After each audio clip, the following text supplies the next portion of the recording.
Programa chat GPT skazala. I remember that night as if it were etched into my bones, though so many years have passed. The winter air of Boston carried the sharp scent of the harbor, mixed with smoke from our hearths and the ever-present bitterness of resentment that had been brewing for years.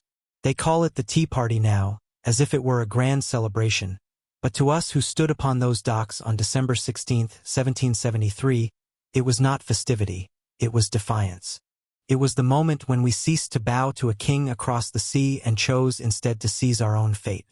I was there, and I will never forget the creak of the ships, the weight of the disguise upon my shoulders, the sound of thousands of voices united in a single purpose. I was no leader, no Samuel Adams nor John Hancock. I was just a printer's apprentice, 19 years old, my hands stained with ink and my back bent from long hours at the press. Yet in those days, even the lowliest apprentice felt the sting of Britain's yoke. My wages were small, and every loaf of bread, every candle, every pint of ale seemed dearer because of Parliament's taxes. The Stamp Act, the Townshend duties, they had pressed upon us until we could scarcely breathe. But tea was the final insult. Not merely a tax upon our thirst, but a symbol, a declaration that Parliament could reach across the ocean and tighten its grip on every aspect of our lives. Boston was already tense that December. The memory of the massacre 3 years earlier still haunted our streets, blood soaking into cobblestones in the minds of those who had seen it. The presence of redcoats, their muskets gleaming and bayonets sharp, was a constant reminder that we lived not as free men but as subjects kept in line by force. When the East India Company's ships, the Dartmouth, the Eleanor, and the Beaver, sailed into our harbor, heavy with chests of tea, it was as though a spark had fallen into dry tinder. We had heard the meetings in Faneuil Hall, the cries of Samuel Adams rallying men to stand firm. We knew that if the tea was unloaded, the tax would be collected, and with it would come the acknowledgement of Parliament's authority. To destroy the tea was to declare our refusal. To drink it would be submission. The choice was as stark as the winter sky. That evening, the Old South Meeting House was filled to bursting, nearly 7,000 souls crowding within and spilling onto the streets outside. I pressed myself near the doorway, shivering in my woolen coat, straining to hear above the murmur.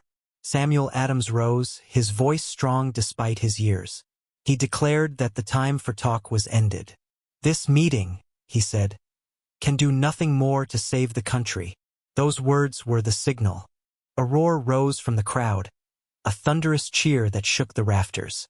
Outside, the cry went up, "Boston Harbor a teapot tonight."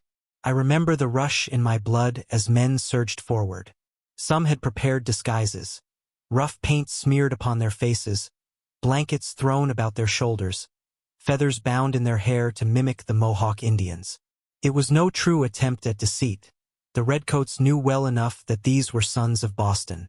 But the garb gave us courage, a mask behind which we could act boldly. I, too, tied a scrap of cloth about my head, my heart hammering as though I were stepping into battle. We moved quickly, in silence at first, a line of shadows slipping toward Griffin's Wharf where the ships lay at anchor. The moonlight glimmered upon the water, broken by the masts that rose like dark spears against the sky. The creak of timbers and the slap of waves against hulls met our ears as we drew closer. Hundreds of men, perhaps more, streamed toward the docks, while thousands of onlookers crowded the shore, whispering, waiting. Some clutched lanterns, their flames flickering like stars against the dark. When we reached the Dartmouth, I felt my stomach twist with both fear and exhilaration. The ship loomed above us, its rigging stretching into the night. We climbed swiftly aboard, our footsteps thudding upon the planks. The captain and crew stood aside, silent, their faces pale. They knew resistance was useless.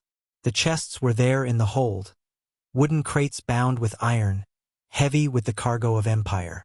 Tea from China, carried across oceans to feed Britain's hunger, to bind us in chains of commerce and tax. I remember the first crash of an axe as it split through wood, the hiss of tea spilling like sand onto the deck. Then another blow, and another, until the air was filled with the sound of destruction. Men heaved the chests over the side, and they struck the water with dull splashes before breaking apart, dark leaves spreading across the harbor like seaweed. The scent of tea rose thick and sharp, mingling with the salt air until it seemed all Boston was steeping in defiance. I myself lifted a chest with another lad, our muscles straining. We rolled it to the gunwale and with a final heave sent it crashing into the sea. A cheer rose around us. It was not drunken glee, but something fiercer, something that came from deep within, a triumph over fear. For hours we worked, moving from ship to ship, our bodies aching with the labor.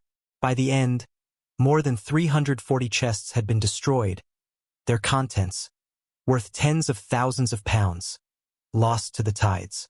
Not a single coin of value was taken. Not a man lined his pockets. That, I think, was the proudest part of it all. We were not thieves, but citizens standing against injustice. Yet even in the heat of our action, I felt the cold hand of fear. What punishment would come? Britain was powerful, her navy vast, her soldiers many. We were but a colony, daring to spit in the face of our master. As I tossed the last fragments of broken crate into the harbor, I could not help but wonder if I had doomed myself, my family, my future. When the work was done, we swept the decks clean, for such was the discipline of our cause. Then we slipped away into the night, dispersing through the streets of Boston as quietly as we had come. Some returned to their homes, others to taverns where whispers ran wild. I walked the cobblestones with my heart still pounding, the taste of salt and smoke on my lips.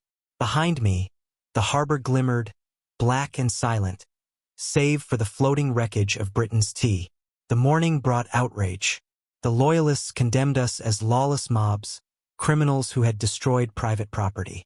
The Redcoats seethed, their officers vowing that punishment would come. And come it did. The coercive acts, the intolerable acts as we called them, soon followed, closing our port, stripping away what little self-rule we possessed. Britain thought to break our spirit, but instead they steeled it. What had begun as anger over tea swelled into a cry for liberty itself. Few remember the little details. How some of us stained our hands so dark with tea that the smell lingered for weeks. How the tide carried leaves far down the coast, so that fishermen miles away spoke of catching nets full of tea instead of cod. How a guard posted at the wharf was beaten by the crowd for attempting to pocket a bit of the leaves. These small things vanish in history's shadow, yet they remain sharp in my memory. As for me, I returned to my master's shop the next day, setting type, pressing ink to paper as though nothing had changed. But everything had. When customers came, they spoke of liberty, of resistance, of war. The air itself seemed charged with something new, something electric. I knew then that the path before us would not be easy, but it would be ours. And so, when you hear of the Boston Tea Party, do not imagine merriment or play. Think instead of the sharp winter night, the creak of ships heavy with empire's burden, the crash of axes, the scent of defiance rising from the harbor. Think of a people who, at last, refused to be bent. I was there, and I will never forget the sound of the water swallowing Britain's tea, nor the knowledge that in that moment, the tide of history itself began to turn.